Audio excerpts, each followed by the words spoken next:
오늘은 소말리아의 현대사와 소말리아의 해적에 대한 이야기입니다. 보통 한 국가를 떠올리면 해당 국가의 고유한 문화가 떠오르기 마련이죠. 예를 들어서 일본을 떠올리면 기모노나 사케, 중국은 경국이 생각나고는 합니다. 하지만 간혹 그렇지 않은 경우도 있죠. 오늘 함께 다뤄볼 소말리아가 대표적입니다. 저와 다른 분들이 계실지 모르겠지만 저는 소말리아를 생각하면 내전과 치안불안 그리고 해적이 생각나네요. 소말리아는 동아프리카에 위치한 국가로 현재 전 지역에 여행금지령이 내려진 국가입니다. 그리고 현재까지 내전과 치안불안으로 고통받는 국가이기도 하죠. 간혹 커뮤니티에 소말리아의 근황이라며 올라오는 사진들이 있는데 내전이 진행 중인 나라라고 보기에는 너무도 평화로운 사진들입니다. 이 사진들은 소말리아 본토가 아니라 소말리아에서 독립한 소말릴란드의 모습이죠. 홍콩이랑 비슷한 개념이긴 한데 홍콩은 영국령에서 벗어난 뒤 바로 중국에 흡수되었고 소말릴란드는 영국령에서 벗어나 흡수된 이후 자신들의 힘으로 독립했다는 점이 다릅니다. 그러니까 소말릴란드가 아닌 소말리아는 여전히 개판이라는 이야기이죠. 사실 내전만 무려 30년째 진행 중인 상황이니 당연히 치안은 안 좋을 수밖에 없습니다. 경제가 제대로 돌아가질 못해 국민들의 생활 수준은 바닥을 기고 있죠.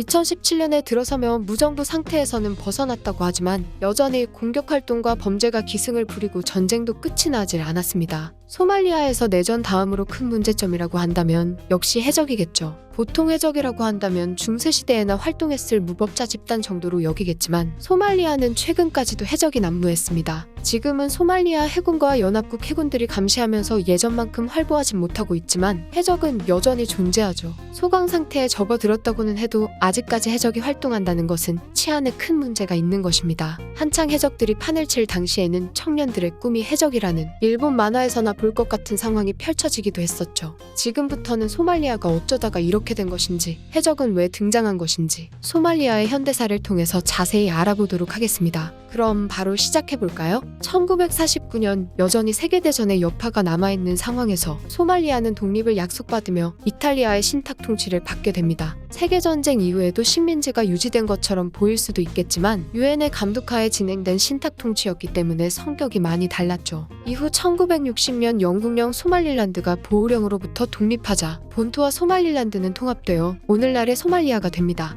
약간의 소음은 존재했지만 일은 나름 순차적으로 진행되는 듯 보였죠. 1969년 셰르마르케 대통령이 사망하기 전까지는 말입니다. 북부 쪽의 마을에 방문한 셰르마르케는 군부에게 암살을 당하고 말았죠. 대통령 암살에 성공한 시아드 바레는 바로 군사 쿠데타를 일으켰습니다. 바레 정권은 부족주의 정책을 펼치면서 장기 집권에 성공하죠. 집권하는 동안 소말리아는 에티오피아와 오가덴 전쟁을 치르는데 쿠바와 소련의 개입으로 묵사발이 났죠. 오가덴 전쟁의 영향으로 소말리아의 경제는 뚝뚝 떨어졌습니다. 갚아야 할 외채는 쌓여만 가는데 수익은 없으니 나라는 점점 망해가고 있었죠. 결국 IMF의 도움을 요청하는 지경까지 이릅니다. 경제를 다루는 영상에서 언급한 적이 있지만 국가가 돈을 빌리려면 긴축 정책이 필수적이죠. 심지어 보조금을 절감하거나 없애라는 요구까지 받으면서 소말리아 주민들의 삶은 점점 더 처절해져만 갔습니다. 이런 와중에도 바레의 부족주의 정책은 계속되면서 바레의 부족에 해당되지 않는 주민들의 불만은 쌓여가기 시작했죠. 상황이 이렇다 보니 소말리아를 지원하던 국가들과 기구들도 손을 놓으면서 소말리아의 동향은 점점 미궁으로 빠지고 말았습니다.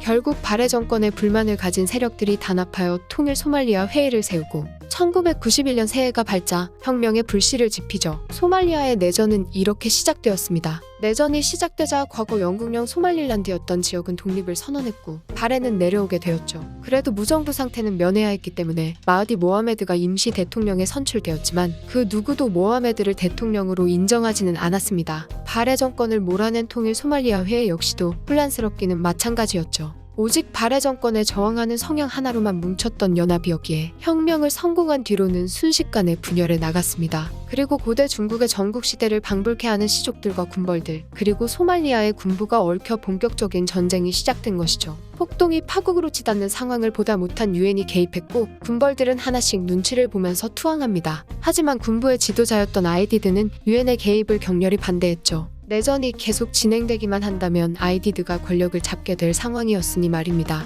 아이디드는 유엔이 계속해서 소말리아 내전에 개입할 경우 유엔과 전쟁을 치르겠다는 협박까지 서슴지 않았죠. 당연히 다국적군을 형성한 유엔이 아이디드의 말을 들을 리가 없었고 밀고 들어오는 유엔군의 마음이 조급해진 아이디드는 모가디슈의 파키스탄군 기지를 공격하기에 이릅니다. 이 사건으로 소말리아의 모가디슈는 그야말로 아수라장이 되었죠. 모가디슈의 총성은 계속되었고 치안은 급속도로 바닥까지 떨어집니다. 게릴라전은 계속해서 이어졌고 유엔의 친화적인 무장단체를 지원하는 유엔군도 민중들에게는 아이디드와 별반 다를 것 없는 존재로 보였습니다. 유엔의 개입으로 금방 끝날 것 같았던 내전은 4년이 넘도록 이어졌고 결국 유엔군은 1995년 완전 철수를 결정하게 되죠. 그리고 1996년에는 아이디드까지 사망하게 됩니다. 만인의 적이었던 아이디드의 사망은 또 한 번의 분열을 불러왔고 더욱 복잡한 양상으로 흘러가기 시작하죠. 이 와중에도 임시정부의 수립은 계속해서 시도되었지만 그 누가 임시 대통령으로 추대되어도 군벌들과 시족들을 설득할 수는 없었습니다.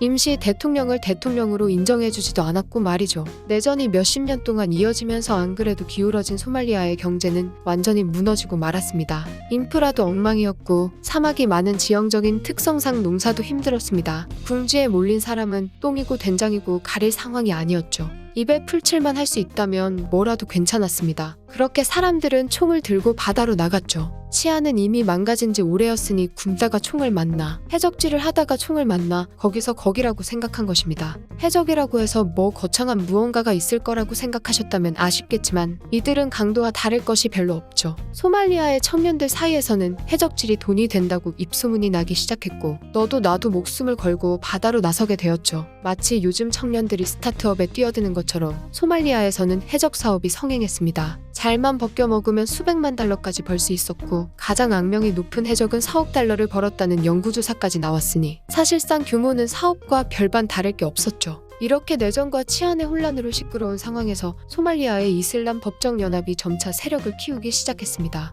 이슬람 법정연합은 모가디슈를 포함한 남부 지역을 장악해 나아갔고 2006년 모가디슈 전투에서 대부분의 군벌 세력을 없애는 데 성공하죠.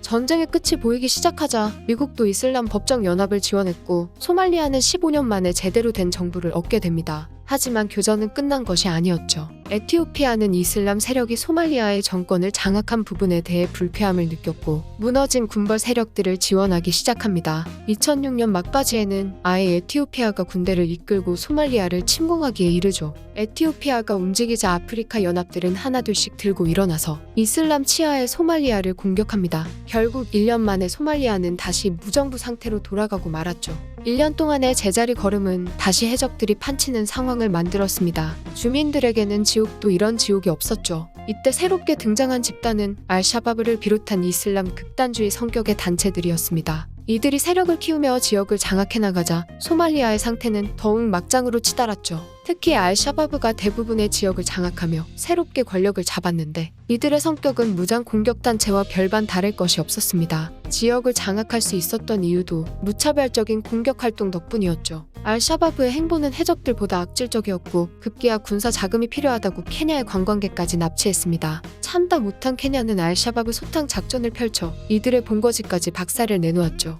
2011년에 들어서야 어느 정도 상황이 정리된 것입니다. 2012년 여름에는 정식 정부가 들어서면서 치안이 조금씩 좋아지는 모습을 보여주고 있습니다. 정식 정부의 체결과 함께 소말리아의 해적들도 점점 사라지는 추세이죠. 하지만 서론에서 말했던 것처럼 아직 내전이 끝난 것은 아닙니다. 여전히 살아있는 군벌들은 현재 소말리아의 정부를 인정하지 않기 때문이죠. 비록 지금은 미국의 지원을 받는 정부이기에 전투는 자주 일어나지 않지만 각종 공격 활동들은 아직도 끊이지 않고 벌어지는 중입니다. 과연 이 전쟁이 끝이 날지 궁금해지네요. 세계가 버린 국가 소말리아의 현대사와 소말리아 해적 이야기, 이번 편은 여기까지입니다.